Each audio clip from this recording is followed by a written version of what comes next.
recherche s'inscrit dans le cadre du prix Scénariste édition 2011.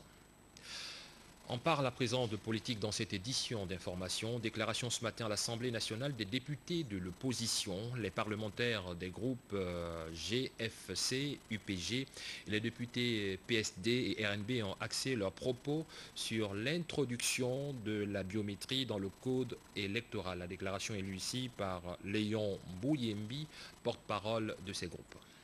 Le gouvernement a décidé unilatéralement de différer l'introduction de la biométrie dans le code électoral, contrairement au consensus dégagé par la classe politique et la société civile lors de la rencontre du 9 mai 2011 à la présidence de la République.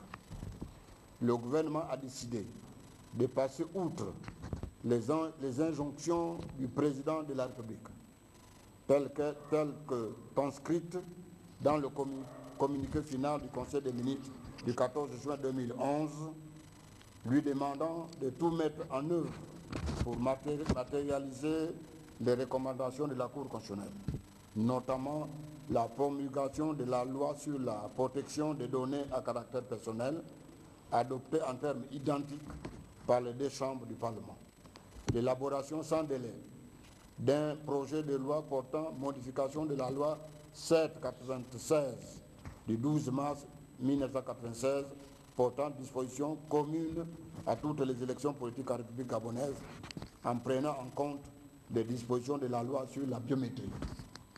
Enfin, suivant le communiqué du même Conseil des ministres, le président de la République a donné des instructions fermes au gouvernement pour initier et conduire des actions transparentes et constructives de nature à organiser des élections législatives à venir de manière crédible et rassurer les uns et les autres aussi bien avant qu'après le scrutin.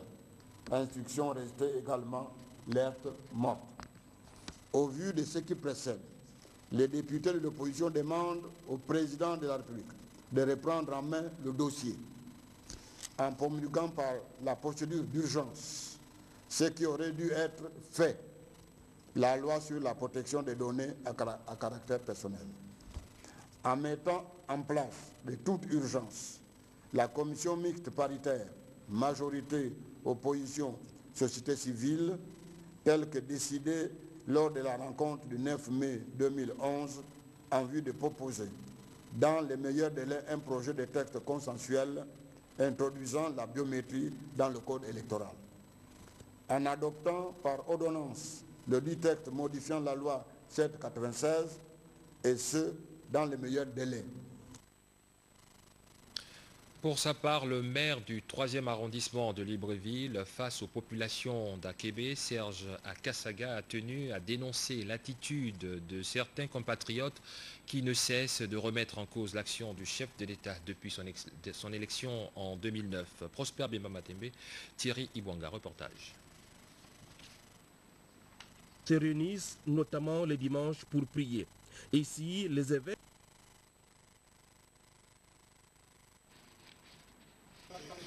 Voilà donc, on vous l'a dit, le 3e arrondissement de Libreville, donc le maire du 3e arrondissement de Libreville était face aux populations d'Akébé. Serge Akasaga a tenu à dénoncer l'attitude de certains compatriotes qui ne cessent de remettre en cause l'action du chef de l'État. Rassurer les populations d'Akébé 2 quant à l'amélioration de leurs conditions de vie. Tel est l'exercice auquel s'est livré le maire du 3e arrondissement de Libreville. N'en déplaise aux détracteurs de l'émergence prônée par le chef de l'État Ali Bongo Ondimba. Depuis un moment, des personnes s'attaquent à l'équipe du chef de l'État en faisant des tracts, comme pour dire quoi? Oh, le président donne des responsabilités à des gens qui ne sont pas gabonais. Ah, le président fait ceci ou cela. Combien d'Altogoviens ont eu des responsabilités hier? Et ils ont fait quoi pour nous? Dites-nous. Les Altogoviens aujourd'hui qui cherchent les responsabilités, ils les ont eu hier. Ils ont fait quoi pour nous? Ce n'est plus notre débat. Le Gabon d'aujourd'hui, ce n'est pas le Gabon des Altogoviens, le Gabon des Migoviens, le Gabon des Oyémois, c'est le Gabon des Gabonais.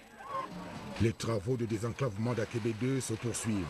Il est donc de bon aloi de soutenir l'action du président de la République tout en stigmatisant les carriéristes et autres vendeurs d'illusions de tous bords. Nous voulons des gens qui s'occupent des Gabonais. Et ça, c'est ce que veut dire l'émergence du président de la République.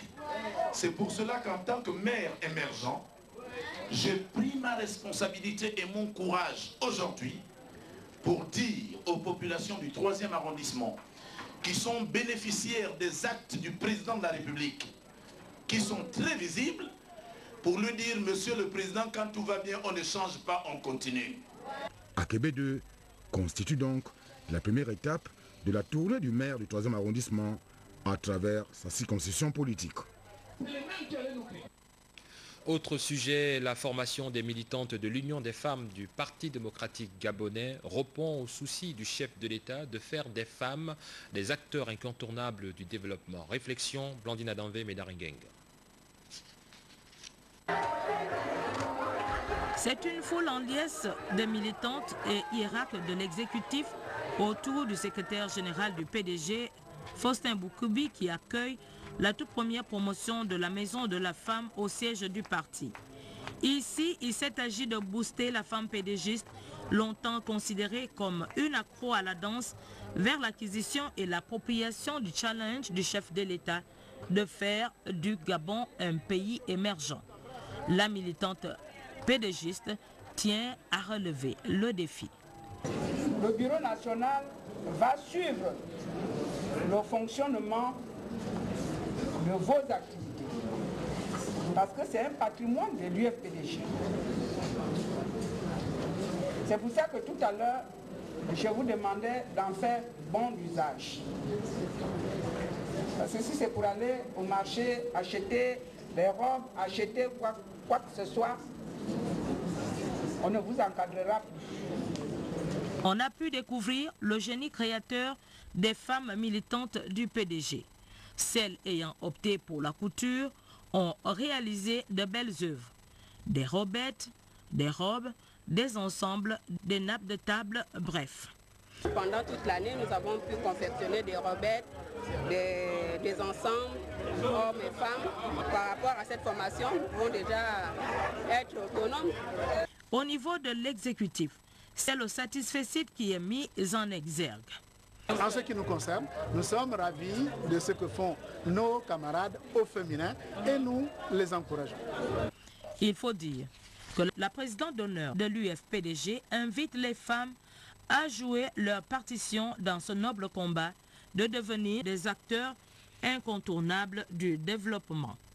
Au nombre des actions spécifiques, la première dame a joint l'acte à la parole en mettant il y a quelques mois sur pied le fonds Akassi pour permettre aux femmes d'avoir accès à des financements à un très faible taux.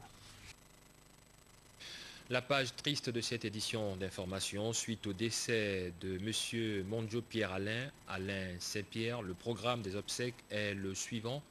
Mardi 12 juillet 2011 à 13 h, sortie du corps de Gazepka, exposition éveillée au domicile familial, 6 à derrière l'hôpital.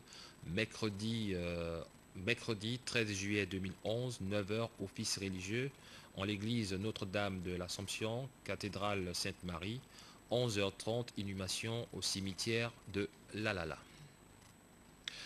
La suite en images, le styliste Chouchou Lazare organise depuis quelques jours une exposition artistique intitulée « Ma robe, ma toile, objectif, vulgariser ses créations ». Armel Baoulé, Serge Nzengi. Au-delà de l'imagination, le styliste Chouchou Lazare, cette saison, propose des modèles hors série à cette exposition-vente où des manteaux en bogolan, des robes de soirée et de jour crée le déclic chez le styliste Chouchou Lazare qui établit un pont entre la toile et le vêtement. Et déjà le thème de cette exposition c'est toile et la toile et ma robe. Donc il s'agit de faire un lien entre le vêtement et la toile. Donc dans cette exposition exposition, vous allez trouver des toiles que j'ai fait depuis 2006-2007 à ce jour. Vous allez trouver aussi des vêtements, ma dernière collection et ma collection de prêt-à-porter. Il faut dire qu'entre la toile et les créations de Chouchou Lazare, les hommes comme les femmes pourraient profiter de cette exposition-vente pour se faire plaisir. Si vous voulez passer les grandes vacances correctement vêtues, peut-être pourriez-vous faire un clin d'œil au styliste Chouchou Lazare qui fait son Fashion Chouchou 8e édition. C'est la fin de cette édition d'information coordonnée par Cyril Bertrand Galécou et Jean-Augustin Djengui, réalisée par Christian Olélé. Quant à moi, je retrouve demain à la même heure, toujours avec le même plaisir de vous informer. Au revoir.